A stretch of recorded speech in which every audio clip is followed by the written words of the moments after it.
And quite often they will have a sentinel on guard, just like the other types of mongoose who tend to live communally. So the meerkats is one of the obvious ones. They live more to the west of here, more to the west and north where it's drier. Our equivalent that would be around here is a banded mongoose. It looks fairly similar. It does have bands across its back, and probably about 3 times the size of the dwarf mongoose that you're looking at now. But then we do also have mongoose that live solitary, and each one actually has a different role to play. So these guys are actually diurnal, they're active during the day. The banded mongoose also, and the meerkats. And they probably do live as a group. There's safety in numbers again, so they can keep a lookout for predators during the day as they forage. And the other types of mongoose tend to be more nocturnal, but they all tend to be solitary. So I had tracks of the white-tailed mongoose just before we started drive, and that will come out at night. It's a nocturnal feeder, and it's got quite a big bushy white tail, and probably about 7 times larger than dwarf mongoose, maybe even more, maybe even 10 times larger. So a much larger mongoose that we get around here. And the slender as well. Slender have actually been known to hunt and kill dwarf mongoose, so even cousins will attack each other in this family. But the slender mongoose looks almost like a small ferret. Long, slender body, very thin tail with a black tip on the end. Nope.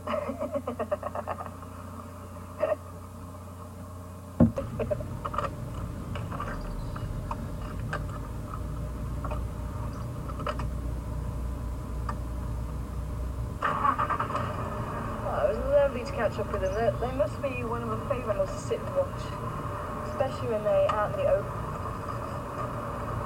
And it's that whole family interaction again. And they'll groom each other before they go out foraging, make sure they get all the parasites, all the external parasites off each other, and keep themselves clean. But it also strengthens the bonds as well, just like the baboons. They'll do that as well, and even the impala. Really see too much of it today, but they will groom each other and try and get as many of the ticks and the parasites off as possible. And also the oxpeckers will help with that. If the oxpeckers try and land on these guys, they'll squash them. And you also find that they don't tend to land on carnivores just because they could become prey as well.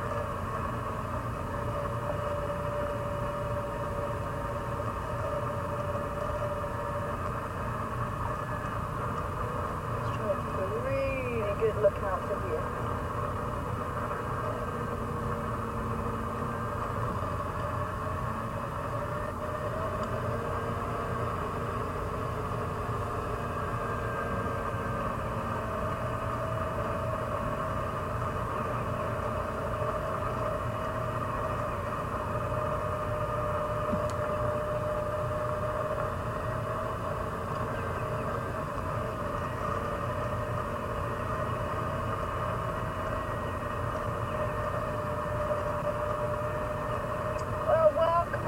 To some of the regular viewers who have been used to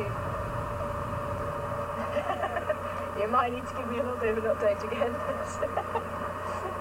But yeah, welcome back on board. Some of those viewers who have been used to the HD quality of the drives, and we realise we are streaming in a slightly lower quality than what you've been used to, so apologies for that, but we are making improvements, and it's all to do with the transitional period, and hopefully it's actually going to be even better than before. So do bear with us. I hope you're still enjoying the drives anyway. And we are seeing some wonderful animal interactions this morning, and I'm hoping we might even find a spotted cat for you. But I'm not going to say the name because it seems to be jinxing it. So I'd love to try and catch up with one for you. But do enjoy it and do bear with us. As I say, just remember this is something so unique. Other people have tried it and not been able to be successful with it. the fact that we can actually be with you, or you can be with us live here in South Africa, driving around the world famous Sabi Sands, here at Djuma, looking for whatever the African bush has to offer us. And you can actually be a part of that from the comfort of your own home. It still blows my mind that we're able to do this, you know. So many years on, and we just it's just incredible. And hopefully, as I say, once we go through the transitional period, kudu, you'll actually have even better quality viewing.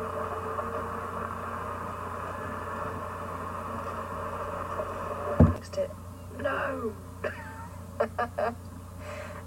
Our spotted furry friends. I expect them to be out on a termite mound, you know, sort of having a look at what's going on around them. They can afford to be out and about because it's not too hot. They tend to utilise the drainage lines during the day when it's a little bit cooler in there. But anything goes. I mean, this is nature. Anything goes. So just trying to keep my eyes peeled. We're actually in the area, or very close to the area where the cat was seen yesterday. So we were like 2 or 3 minutes behind seeing him. It was actually on Gary Cut Line, and apparently he found himself a herd of elephants, which startled him, and he took off somewhere into the bush. So I'm hoping we might get some tracks from around this area. So we're going to have a look. We're going to head down Mvubu Road. We should see these kudu a little bit closer. Just wait to see what they were doing. See if they could let us know if there's any cat around here. I only said it 20 times last night. I'm going to try today. Oh, sorry, little one. And if you were actually on board yesterday morning, you might have remembered me talking about the white tail, and she was displaying that quite nicely there for you. But that white tail shows up so vividly in the bush.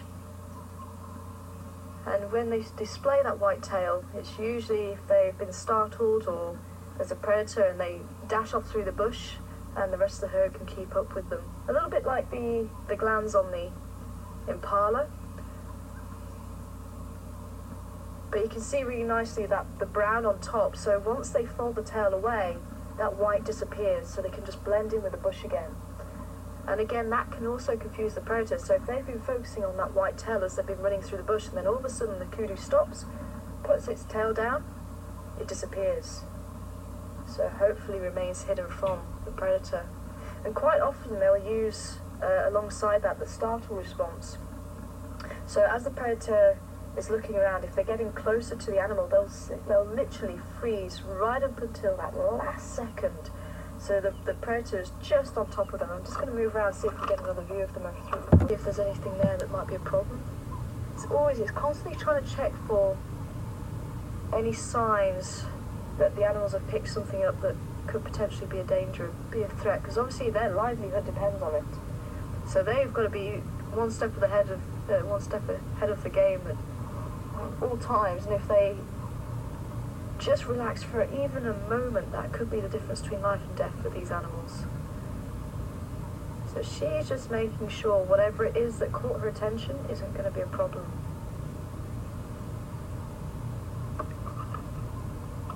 But the kudu, some people find it difficult to tell the difference between the kudu, the bushbuck and the nyala. And the kudu you can hopefully see quite nicely. I'm going to move closer again so you can see them a bit better again. Hold a little bit. But those big satellite dishes of ears can actually help to pick up all the sounds around them. Help to tell them if there is any problems up ahead. Because obviously the eyes, they've got very good eyesight, but it's going to be hindered with all the bushes.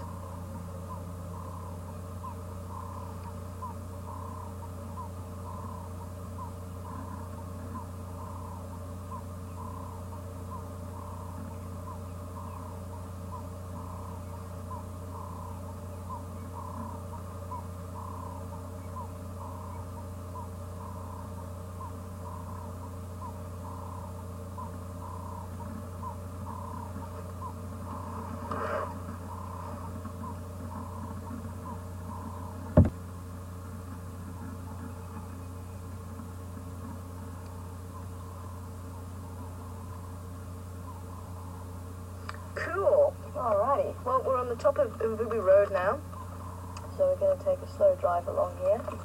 See if we can't pick up any tracks.